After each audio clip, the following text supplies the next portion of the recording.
so often when we feel the passion of Mars and when we have Sun and Moon and Jupiter in this expansive sign, we have this tendency to see this vision, to hold this vision, and to say we're going to run towards it. This new moon in Sagittarius has a lot going on. It definitely maintains the Sagittarian desire for adventure and wonder and exploration and expansion, whether that's in the physical life through traveling or through traveling mentally through books or our imagination or conversations. It's also just got a lot of unique transits that are going on that really color this new moon into its own unique thing, which is what we're going to get into now. So let's start with the beauty of the fire trine, the grand fire trine that's happening between the sun and the moon at 9 degrees of Sagittarius, trining Mars at 5 degrees of Leo, and also trining the North Node at 3 degrees of Aries. Now, this endows us with Mars's drive and passion, and it naturally endows us with this because it's an easy aspect to move towards our evolutionary goal, the North Node, through the intentions that we set with this new moon. They're all working together right now to bring us the best possible outcome. And while all of this may have us feeling super excited and ready to jump into things, Saturn in Pisces is looking at this lunation and it's saying, hold on, hold your horses there. We'll talk about that in a second. And we've got Mercury retrograde in Sagittarius looking at the ruler of this moon, Jupiter, in Gemini, also retrograde. And they're in this opposition where we're going back and forth and we're feeling kind of like this restless mind and desiring more information and then feeling like we can't get enough information. And of course we can't because Mercury's retrograde. So there's some piece of the puzzle missing here. Venus is also trine Uranus during this time. Venus is in Capricorn, Uranus is in Taurus. And what this tells me is that we are looking and finding people who support our vision and who are helping us stay open to the unexpected. And this may mean that some of our relationships are going through these subtle changes. This is an easy aspect, right? So we're bringing innovation and we're bringing authenticity into our relationships, and that's allowing us to go after what we're trying to do in this world. Now, the sun and the moon are in Sagittarius along with Mercury. So that's the part of your chart that is really going to be affected by this, in the sense that that's where you're setting this new intention. This is where you're setting that new dream, that new vision that you want to work toward. And Saturn in the Pisces part of your chart is looking to this and just saying, hey, I think we need to take a slow tempered approach to this.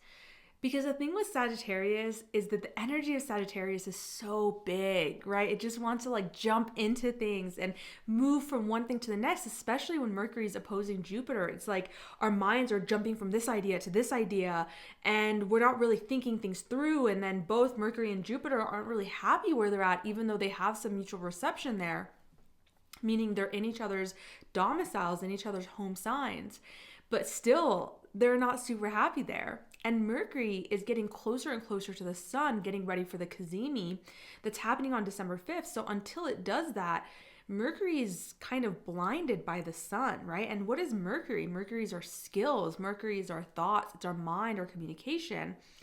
And it's not really serving us that great right now. And one could say that the mind doesn't always serve us, right? We say it's a great servant, but it's not a good master. So if we position the mind in a place of leading our lives, we often find that we don't really like where it takes us. So maybe this is good. Maybe it's good that Mercury is kind of blinded right now and that we don't have all the information, because the sun and the moon are in the gate 9 in the human design chart. And that gate is based off of hexagram 9, which is the taming power of the small.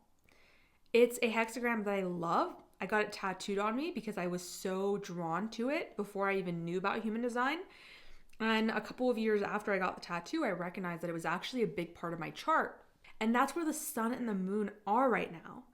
So what that tells me is that, well, let's read what the I-ching says about the taming power of the small, and that'll give us an idea of what this new moon is asking of us, okay? The taming power of the small. This hexagram means the force of the small, the power of the shadowy that restrains, tames, and impedes. The hexagram represents a configuration of circumstances in which a strong element is temporarily held in leash by a weak element. It is only through gentleness that this can have a successful outcome. The situation is not unfavorable. There is a prospect of ultimate success, but there are still obstacles in the way, and we can merely take preparatory measures. Only through the small means of friendly persuasion can we exert any influence. The time has not yet come for sweeping measures. We may be able to a limited extent, act as a restraining and subduing influence.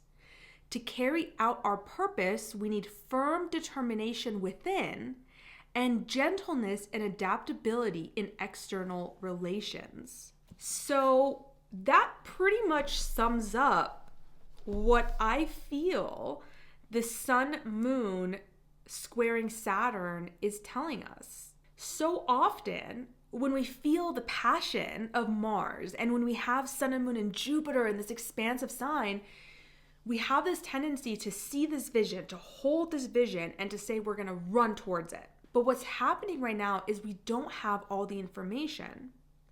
And so we're getting stuck in the details. Hexagram 9 is an energetic frequency of inertia, according to Gene Keys. In my opinion, so much of the world is stuck in this inertia state, meaning they are in this chronic freeze. And I think it's no coincidence that so much nervous system stuff is coming out to get people out of chronic dissociation, to get people out of chronic freeze states in which they're living life day to day, but they're not really experiencing life, staying in the same patterns over and over again and learning new things, but not moving towards them. And then we're finding ourselves just kind of in this stuckness, in this inertia. And I feel like a lot of us are there right now because what happens is that we see the big vision, right? The Sagittarius big vision that we want to move toward. And Saturn's looking at it and it's saying, is this realistic? And be sure that Saturn will give obstacles and limitations and hurdles and restrictions if we jump full force in. If we say, I want this vision, I'm just going to jump right in right now. That's not the energy that is being asked of us right now. Instead, we are being asked to take a slow, tempered approach toward that vision. The hardest part about breaking through this inertia is that we must have enthusiasm for whatever vision this is. And we must cultivate that and maintain that internally, even when there are obstacles and hurdles and limitations and restrictions and blockages that put us off our intended path. We have to be willing to adjust and to adapt and to look up and see this new vision, but to also remember to take step-by-step actions toward it.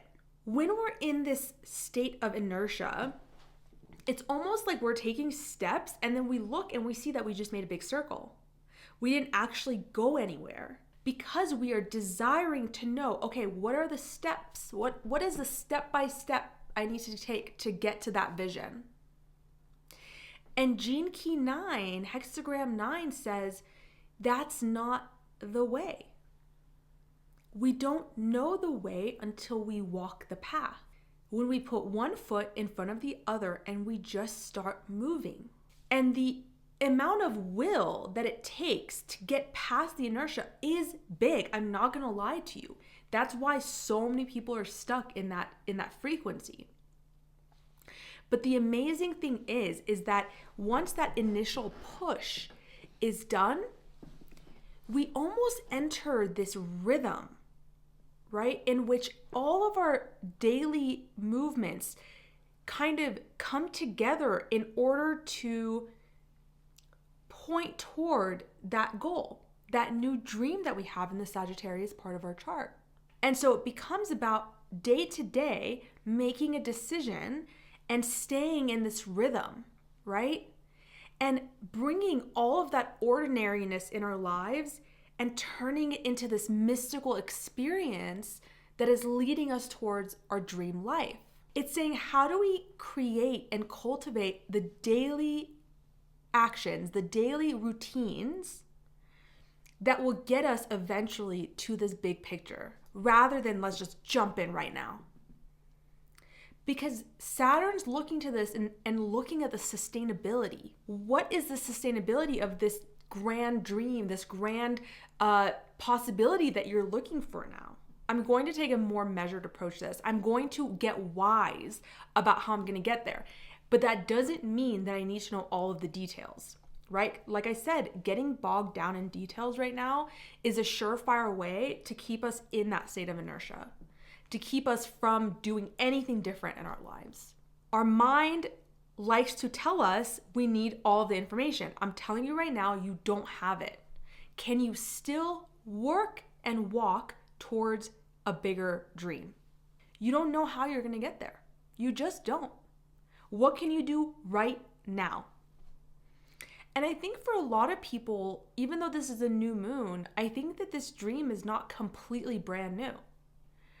I think there are a lot of skills that you have already worked towards or you've wanted to work towards that are now coming back up. When we get into this cycle, this rhythm, this natural flow of working day to day towards this new life, towards this new goal, towards this new vision and this new dream, we are recognizing that repetition breeds mastery. And that's why the small steps matter. Every day you wake up and meditate, it has a cumulative effect.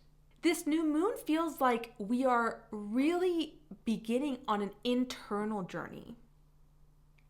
Mercury's retrograde, Jupiter's retrograde, the ruler of this full moon. It feels like that enthusiasm for life, that optimism, that hope is something that we are cultivating internally.